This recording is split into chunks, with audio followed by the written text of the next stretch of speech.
विद्यार्थी मित्रांनो, आपल्या समोरचा प्रश्न असा आहे बघा, 2.636363 पुढे हे अनंतापर्यंत आहे असं या पूर्णांकाचे व्यवहारिक अपूर्णांकातील रूप पुढीलपैकी कोणते असा प्रश्न आहे आणि पर्याय आहेत 29/11 26/9 29/9 आणि 26/11. आता आपण आवर्ती दशांश शिकतोय म्हणून आवर्ती दशांश पद्धतीने या प्रश्नाचं उत्तर कसं काढायचं ते पहिल्यांदा शिकूया. इथं बघा दोन पूर्णांक असणार आहेत. इथं आपल्या असं लक्षात येतं की 63 पुन्हा पुन्हा दोन अंक रिपीट व्हायले. मग आपण त्याला कसं लिहितो, जे अंक रिपीट व्हायले त्यांना अंशस्थानी घेतो आणि तेवढंच जोड्या म्हणून आपण किती घेतो, 9 घेतो. किती वेळा 9 घ्यावं लागतील, 2. आता पुढे बघा, असं तर आपल्याकडे कुठेच पर्याय नाही. मग याला आपण छोटं रूप देऊ शकतो. कसं रूप देतो छोटं बघा, याला 7 न भाग जाते, सॉरी याला 9 न भाग जाते, याला 9 न भाग जाते, 9 न भाग जाते हे लक्षात येते. त्याला 9 न भागल्यानंतर किती आले, 11. याला 9 न भागल्यानंतर किती आले, 7. आता तुम्ही म्हणाल सर आता उत्तर आलं 2.7/11. असा पण पर्याय नाही. पण हा पूर्णांक इतका अपूर्णांक आहे, याला आपल्याला काय करावं लागेल, आता अंशाधिक अपूर्णांकात रूपांतरित करावं लागेल. 11 गुणिले 2 22, 22 अधिक 7 29. आता आपला जर वेळ वाचत असेल तर 29/11 येत बसण्यात वेळ घालवायचा का नाही. 29/11 हे उत्तर आपलं या पद्धतीने येते. आता कट पद्धतीने उत्तर कसं काढायचं ते बघा. इथं 26/9 आहे, इथं 29/9 आहे, तर 26/11 आहे. इथले इथं उत्तर कसं निघतंय ते पण बघूया आपण.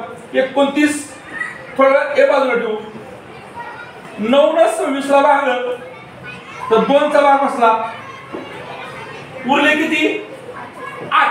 कारण 26 मधून 8 ला गेले तर 8 उरतात. 8 च्या पुढे 0 घेतला 80 झाले.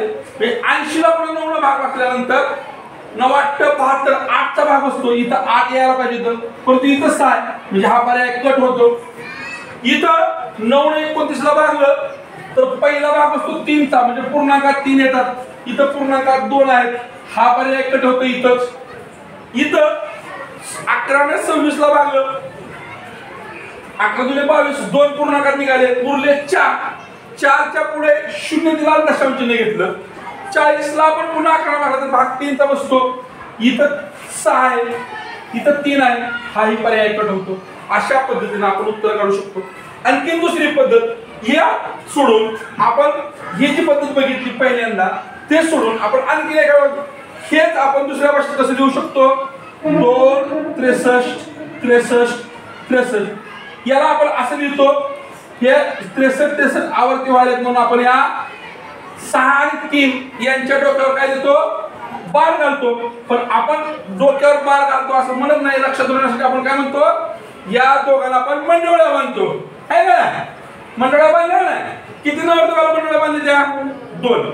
मग याचा व्यवहार आपण रूपांतर करताना आपण काय करतो, पुन्हा 2.63 किती नवर होते, नवऱ्या किती घ्यायच्या, नवरी कोण ठरले, 9.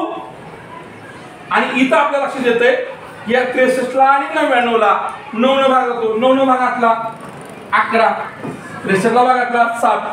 मग 2.7/11 हा पूर्णांक आपल्याला मिळाला.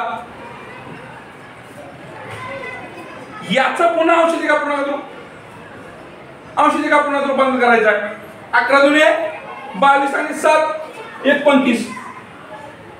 29/11. मग 29/11 आपला पर्याय बघा. तिन्ही पद्धतीने आपलं उत्तर काय आले, 29. आपल्या समोर आवर्ती दशांश अपूर्णांकातील संख्यांची बेरीज आणि वजाबाकी एकत्र असलेलं उदाहरण आहे. उदाहरण काय बघा, 3.69 च्या डोक्यावर 12 आहे, अधिक 2.34 च्या डोक्यावर 12 आहे, वजा 3.37 च्या डोक्यावर 12 बरोबर किती. आता हे उदाहरण सोडवताना पहिल्यांदा लक्षात घ्यायचं, जे दशांश चिन्हाच्या डावीकडले आहेत त्यांना आपण पूर्णांक म्हणतो. त्याच क्रमाने त्यांची क्रिया करून घेऊया आपण. 3 अधिक 2 वजा 3 3 अधिक 2 5 5 वजा 3 किती 2 म्हणजे 2 पूर्णांक येणार आहेत. आता या बारची बेरीज करायची आपल्याला.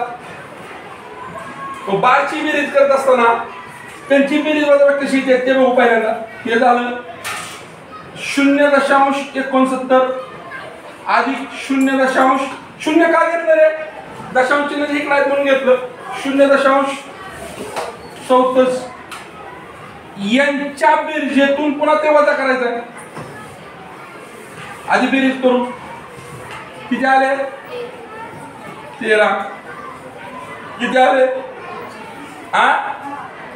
10 आले म्हणजे 1 इकडे गेले पूर्णांकाला बरोबर का.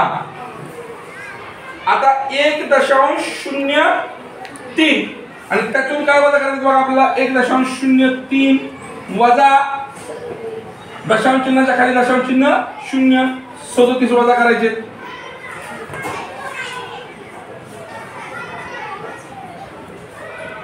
तेरातून 7 गेले किती उरले 6 हातचा माघारी दिला.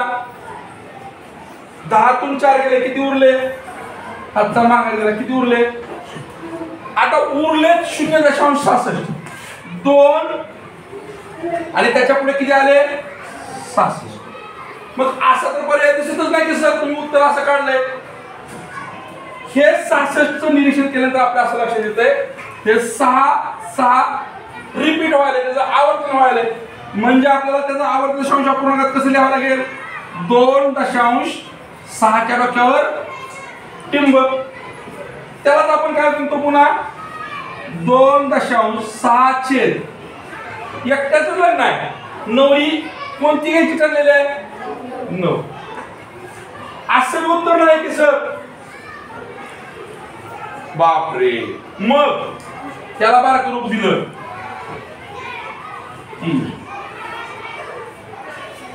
3 दुने 6 अधिक 2 किती आले 8 छेद 3 हाय का पर्याय 8 छेद 3.